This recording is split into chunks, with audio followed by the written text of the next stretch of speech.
제가 오늘은 이제 트럼프 당선 이후에 강세인 주식들을 정리해서 보여드리고 있는데, 역시나 AI 관련주들이 포진해 있거든요. 그러니까 트럼프가 되기 전에도 AI주들이 좋았는데, 트럼프 되고 나서도 역시 수혜주에서 AI가 빠지고 있지 않습니다. AI 주도의 장세는 계속 지금 이어질 수 있을 거라고 좀 저도 보고 있는데, 트럼프도 또 1기 때 미중 무역 분쟁을 걸 정도로 기술 패권에 진심인 사람입니다. 미국이 AI에서 절대 밀리면 안 된다고 생각하는 사람이기 때문에 지금 이제 기술주들도 여전히 강세인데, 조금 분위기가 바뀐 거는 빅테크나 반도체는 조금 부진하다는 거. 그래서 이제 AI 장세가 이어지긴 하는데 약간 주도주가 바뀌는 거 아니냐, 이런 얘기 나오거든요. 같이 얘기 좀 해보겠습니다. 그래서 여기도 보시면 중소형주에서도 AI 관련주로 예를 들어서 양자 컴퓨팅, 아이온큐, 이런 AI 소프트웨어 주식들, 그리고 이런 원전주, 소형 원전 뉴스케일, 그리고 이런 잘 못 들어보셨을 만한 AI 소형 소프트웨어 주식들, 사운드하운드, AI, 티커가 AI, 이런 기업들도 약간 반도체나 AI 하드웨어 주식이 아니라 AI 소프트웨어, 이런 것들로 좀 분위기가 약간 바뀌고 있죠. 중소형주에서도. 그래서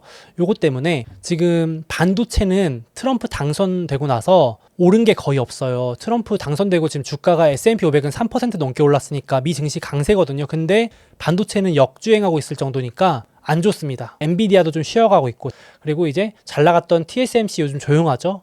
상반기만 해도 AI 하면 빠질 수 없는 대장주들이었는데 TSMC, 브로드컴 이런 주식들도 오히려 당선되고 빠지고 있습니다. 예전에는 또 반도체가 빠져도 TSMC, 브로드컴 잘 올랐었는데 빠지고 있고, 그래서 약간 지금 이제 리포트 뒤에 소개해드릴 것도 AI 장세가 이어지는 건 맞는데 AI가 꺾이는 건 아닌데 약간 주도주가 그 안에서 좀 교체되는 거 아니냐. 예를 들어서 팔란티어 같은 주식이 대표적으로 AI 소프트웨어 주식입니다. 그러니까 이제 반도체 실컷 다 샀으니까 이제 그걸 통해서 뭔가 소프트웨어 프로그램을 만드는 기업들, 팔란티어, 세일즈포스, 오라클, 이런 소프트웨어, 하드웨어가 아니라 소프트웨어 기업으로 좀 바뀌는 거 아니냐. 요즘 흐름이 좀 바뀌고 있습니다. 그래서 이런 분위기 좀 알아두실 필요가 있어가지고 가져와 봤고요. 당연히 저도 이제 반도체 ETF 부지런히 모으고 있지만 지금 반도체 ETF가 올해 수익률 거의 다 까먹고 있죠. 단기적으로 좀 부진하고, 트럼프 1기 때도 미중 갈등으로 1년 내내 주가가 빠질 정도로 안 좋았지만 결국 지나고 보면 또 많이 올라 있었죠. 장기로. 그때 살 걸이라는 소리가 맨날 나오는데, 또 이렇게 부진할 때도 한번 눈여겨보시는 것도 나쁘지 않을 것 같고, 당연히 조금 부진할 게 좀 이어질 수는 있다 정도 참고하시면 좋을 것 같은데, 길게 봤을 땐 또 빠졌을 때가 좋은 기회가 될 수 있죠. 한번 보시면 좋을 것 같고, 자, 그래서 오늘 새롭게 또 AI와 관련된 이슈 얘기해 보려고 하는데, 이번에 미국 의회에서 그 연례 보고서를 내는 게 있는데, 여기서 이제 좀 굵직한 이슈가 나와서 많이 외신에서 주목을 했어요. 뭐라고 그러냐면은, 이 의회가 애초에 설립 목적 자체가 중국과의 경쟁에서 이기기 위해서 만들어진 조직이거든요. 참 미국은 이런 게 있다는 게 놀랍고, 이걸 공식적으로 밝힌다는 것도 놀라운데, 심지어 거기서 한 발 더 나가서 공화당, 민주당에서 각각 6명씩 임명해서 만든 초당적인 기구입니다. 그러니까 참 이런 거는 정치인들이 맨날 싸우는 것만 보기 바쁜데, 우리가 아예 그냥 이건 초당적으로, 야, 이건 우리가 진짜 싸울 게 아니고 합심해가지고 중국을 이겨야 되지 않겠냐?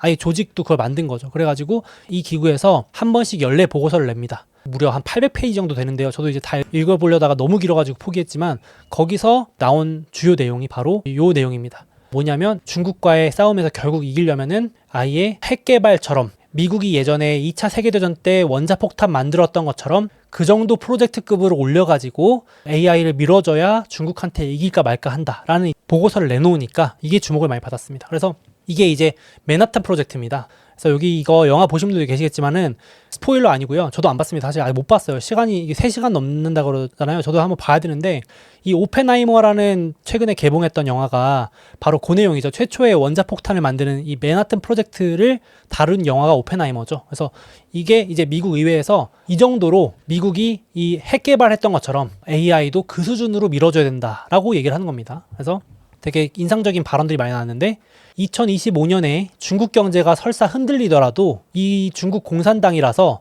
AI는 포기하지 않을 것이다. 다른데 경제가 휘청거리는 한이 있어도 AI의 투자는 포기하지 않을 것이다 라고까지 공식적으로 언급을 합니다.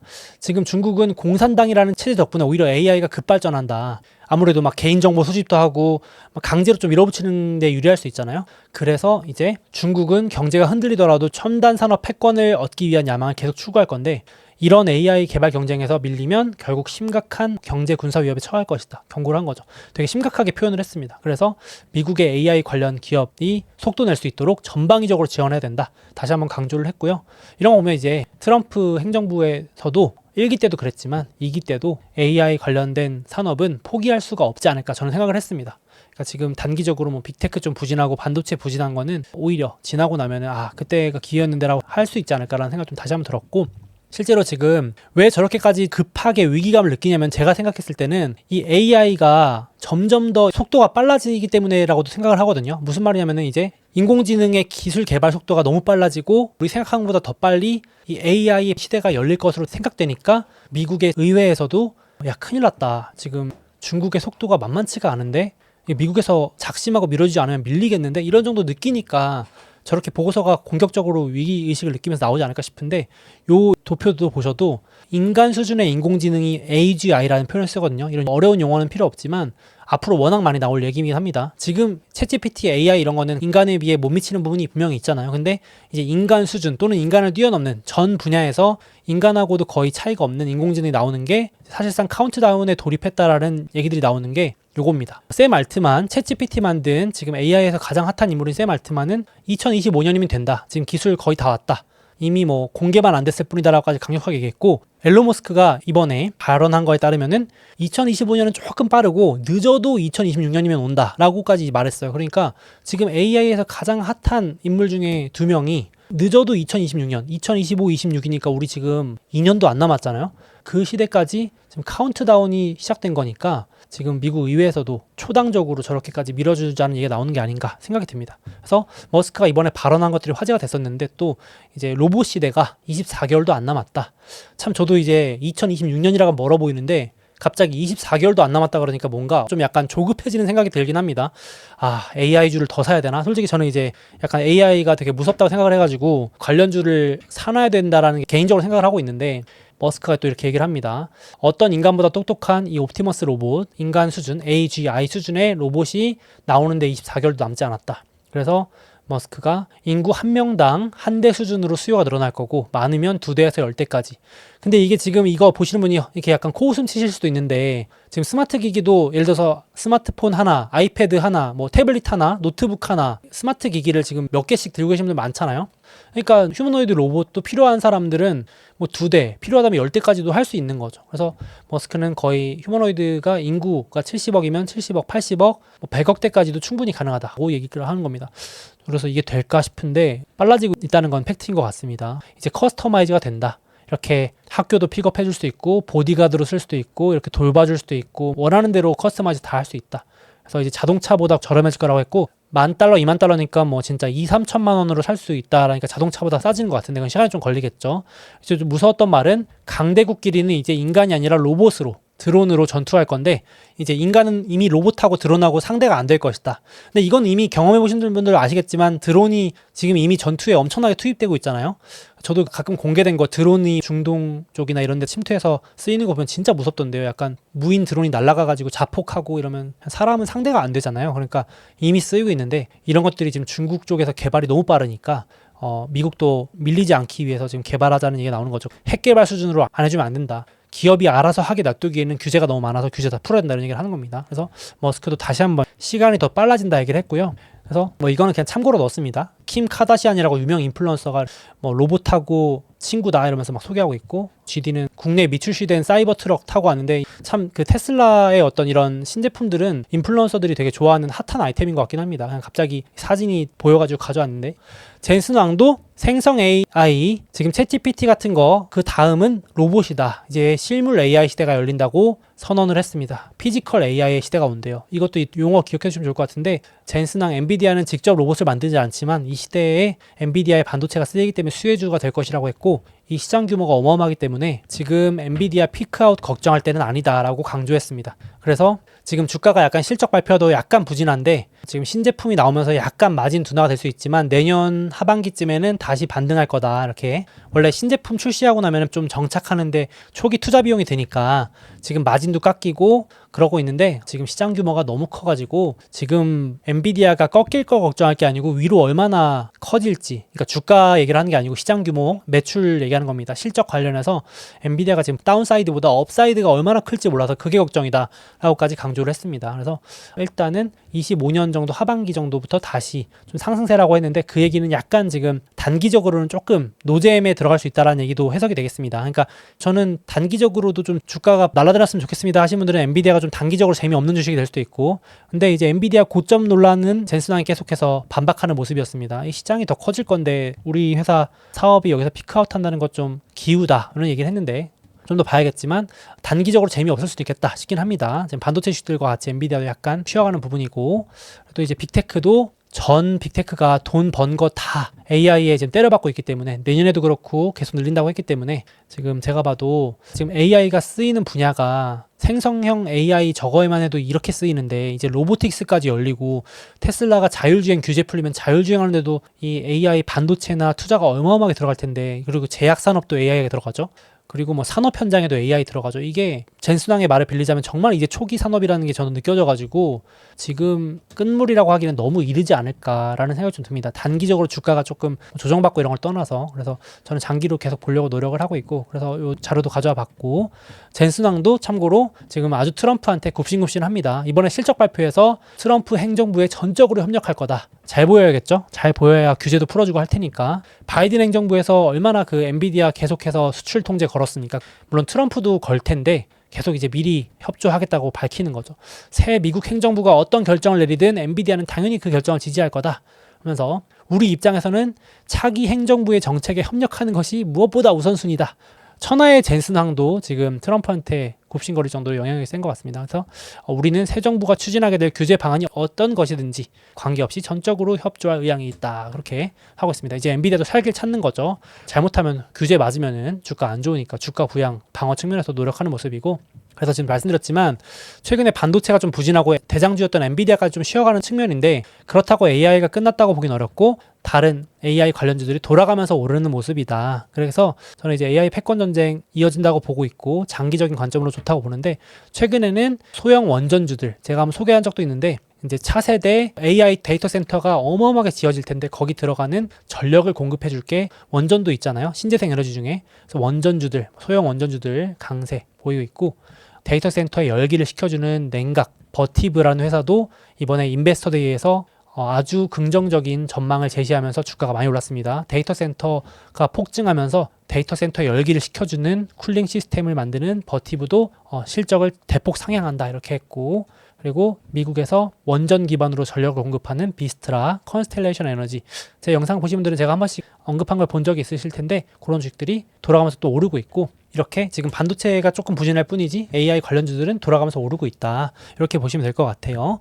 그래서 비스트라라고 하는 주식과 소프트웨어, 팔란티어, 또 AI 수혜주죠. 팔란티어, 데이터 분석, 빅데이터 분석, 보안, 방산에도 포함되는 팔란티어 이런 주식들도 AI 관련주로 포함돼서 수혜를 보고 있다 이렇게 보시면 될 것 같고, 그래서 말씀드렸지만 반도체가 약간 약한데 당분간은 좀 반도체 쪽보다는 소프트웨어 같은 AI 관련주들로 주도주가 옮겨갈 수도 있다. 엔비디아도 좀 쉬었다 가고 이런 얘기도 좀 나오는데, 대표적으로 제가 한번 읽어보실 리포트로 가져와 봤는데 제가 한번 읽어드려 볼게요. AI 테마의 주도주 변화 가능성. 그래서 지금 엔비디아가 이제 슬슬 좀 힘이 약해지고 있다. 그래서 새로운 AI 주도주가 떠오를 수 있는 시기다. 그래서 애플 때도 2010년대 초에 애플 스마트폰 등장 때도 지금과 비슷한 변화 과정을 겪었다. 애플이 처음에 2007년에 아이폰 출시하고 2008년 애플 잘 나가면서 주가가 많이 올랐었는데 2012년 정도 돼서는 이제는 하드웨어 쪽은 약하고, 그렇다고 애플이 고점을 찍었다는 얘기는 아니고 속도가 느려졌다는 얘기입니다. 근데 이제 스마트폰 만드는 애플이 아니라 스마트폰 기반으로 소셜미디어, 그 당시에 페이스북이나 전자상거래, 이커머스, 아마존이 떴었죠. 이런 쪽이 오히려 본격적으로 실적이 나오기 시작하면서 새로운 주도주 역할을 했다. 그래서 지금 이제 엔비디아가 인프라를 다 깔아놨으니까, 반도체가 깔아놨으니까 소프트웨어에서 대표적인 예시가 팔란티어, 오라클, 스노우플레이크 이런 기업들이 이제 실적이 먼저 좋아질 수 있다. 그래서 이 기업들은 지금 실제로 숫자가 엔비디아는 꺾이고 있는데 이쪽은 올라가고 있다. 이렇게 표현을 하고 있는 겁니다. 이 리포트도 한번 읽어보시면 좋을 것 같아요. 짧은 리포트입니다. 그래서 과거에 2010년대도 지금 보시면 애플 같은 경우는 2012년부터 조금 부진했는데 상대적으로 오히려 소셜미디어나 아마존 같은 그런 차세대 주도주들이 좀 더 좋았다라는 얘기를 한 겁니다. 마찬가지로 지금도 AI도 엔비디아 매출 성장률이 좀 떨어지고 있으니까 이게 성장이 마이너스가 아니고 성장률이 조금 둔화된다는 얘기입니다. 워낙 좋았으니까 성장률이 둔화되면서 주가가 좀 부진할 수 있는데 그걸 채워주는 게 여기 많은 분들 좋아하시는 팔란티어 같은 AI 기업들 매출 성장세 가속화되고 있고 오라클 같은 주식들도 성장세 가속화.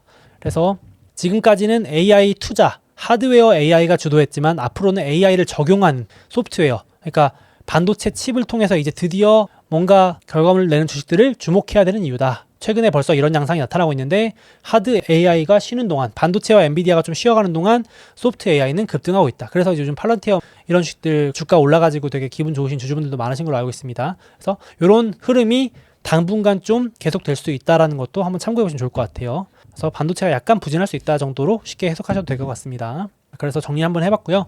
당분간 조금 약할 수 있지만 저 같은 경우도 그냥 좀 몇 개월 정도 부진할 수 있다. 근데 이제 결국은 그렇게 트럼프가 그 미중 패권 전쟁 때 반도체 수출 통제 걸고 막 규제 걸고 해도 지나고 나니까 결국은 더 오르더라. 그 눌렸던 거보다 더 오르더라고요. 과거 보시면 뭐 반도체가 트럼프 행정부 때 수익률이 제일 좋았습니다. 지나고 나선 4년 동안 제가 말씀드렸지만 반도체랑 나스닥이 제일 좋았어요. 그래서 그렇게 보실 수 있는 분들은 반도체 사이클 산업이니까 요번에 좀 이렇게 고점에서 벌써 40%막 빠진 종목들 나오기 시작하거든요. 요럴 때 또 모아두시면은 이제 올라갈 때 무섭게 올라가는 게 반도체잖아요. 장난 아니거든요. 그래서 또 상승 사이클에 또 한번 또 시원하게 누리실 수 있지 않을까. 머리 아픈데 하신 분들은 반도체 ETF도 나쁘지 않습니다. 그래서 단기적으로 저는 달리는 말이 좋아하시는 분들은 소프트웨어 오늘 소개해드린 그런 주식들이 좋고 좀 쌀 때 모아두고 싶습니다 하시면 이런 반도체들도 결국 AI 시대의 수혜주기 때문에 올라갈 수밖에 없다고 생각을 해가지고 살펴보시면 좋을 것 같습니다. 당연히 엔비디아 같은 주식이나 TSMC, 브로드컴 이런 주식들이 대장주가 될 것 같고요. 참고하시면 되겠습니다. 자, 다음으로 드디어 미국 금리 인하 사이클이 시작됐습니다. 제가 계산해보니까 무려 2년 6개월 만인데요. 2022년 3월부터 2024년 9월까지 이 금리 인상 사이클이었고 이제 금리가 내려오기 시작하는 여기 제가 이제 보여드린 그림에 따르면 요 구간 금리 인하에 해당하는 구간인데요. 이제 아무래도 가장 우리 투자자 관점에서 궁금한 거는 금리 인하 이런 사이클에는 어떤 주식을 얼마만큼 사는 게 좋을까 이런 것들이 궁금하실 것 같습니다. 그래서 그런 구독자분들이 가장 궁금해하실 만한 것들을 담아놓은 게 제가 올해 출시한 소몽의 미국 주식 마스터 클래스고요. 그리고 또 중간중간에 요즘 또 경기 둔화 우려, 중간중간 변동성도 커지는 구간인데 이게 지금 증시가 조정을 받고 있는지 진짜 위기가 시작되는 건지 이런 것들을 스스로 구분하고 싶을 때가 있으실 겁니다. 누구는 이렇다고 하고 누구는 저렇다고 하니까 지금 뭔가 진짜 시장 조짐이 좋지 않은가를 판별해주는 제가 강력 추천드리는 위기 예언가 지표가 있습니다. 이런 것들을 소몽의 미국 주식 마스터 클래스에 넣어놨습니다. 그래서 본격적으로 시작되는 금리 인하 사이클과 또 중간중간에 찾아오는 조정장에서 스스로 이제 찐 위기인지 가짜 위기인지 판단할 수 있는 그런 노하우들을 제가 요 미국 주식 마스터 클래스에 담아놨으니까 나는 이런 부분들을 제대로 공부해서 한번 투자해보고 싶다 하시는 분들은 제가 이 영상 더보기와 댓글에 링크 남겨놓을 테니까 한번 살펴보시면 좋을 것 같습니다. 그리고 마지막으로 제가 미국 주식 투자를 10년 가까이 해오면서 구독자분들이 어떤 것들을 특히나 궁금해하시고 도움을 필요로 하시는지 잘 알고 있기 때문에 이 실전 투자에 꼭 필요한 내용 위주로 이 강의에 담았습니다. 그래서 이 영상의 더보기 댓글 링크 참고하셔서 한번 살펴보시면 투자에 도움이 되시지 않을까 생각합니다.